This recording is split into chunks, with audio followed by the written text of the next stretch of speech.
अस्सलाम वालेकुम वरहमतुल्लाहि वबरकातुहू। नाज़रीन व हज़रात, मैं आपके साथ आपका मेज़बान अब्दुल वाजिद और आप देख रहे हैं तस्नीम टीवी। शास्त्री नगर में वाक़ शाही मस्जिद में अनोखी मिसाल देखने को मिली। मौका था वर्क टीम का मस्जिद दर्शन प्रोग्राम का, जहां मुख्तलिफ मुआशरे से ताल्लुक़ रखने वाले मजहबी रहनुमा दानिश्वर अफसरान मस्जिद में तशरीफ़ लाए और मस्जिद का दौरा किया। साथ ही अजान सुनी और अजान का तर्जुमा, लाइव नमाज देखी और एक खुदा एक परिवार पर गुफ्तगू की। प्रोग्राम में CI दिलीप सिंह शेखावत ने ऐसे प्रोग्राम की ज़रूरत पर तबादला ख्याल किया।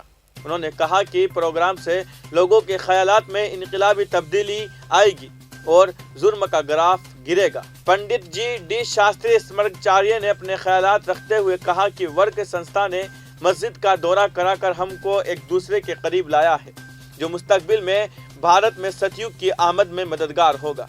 वर्क राजस्थान हेडलाइट हसन ने बताया कि पहले भी इंसानियत की शुरुआत भारत से हुई थी और आगे भी भारत ही दुनिया की क़ियादत करेगा।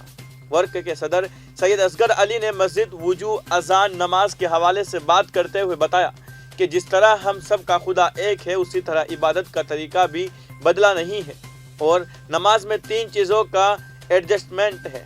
अली ने बताया कि नमाज में योग, मंत्र और ध्यान होता है और नमाज में योग के आसन भी लगभग ऐसे ही है जो सनातन इबादत में होते हैं। प्रोग्राम में हिंदू मुस्लिम एकता मंच के प्रवक्ता यादव जी ने बताया कि 60 साल में पहली बार है कि मैं मस्जिद में आया हूँ।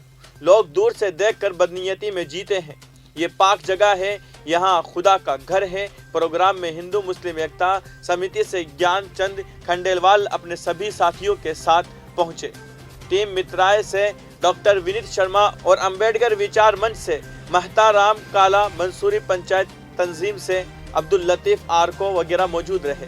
वर्क की ओर से सभी को मेडल पहनाकर एजाज से नवाजा गया। सब में नाश्ता तकसीम किया गया। प्रोग्राम की निजामत हिदायत रसूल ने की और हिदायत रसूल ने आइंदा भी ऐसे प्रोग्राम करने के यकीन दहानी कराई।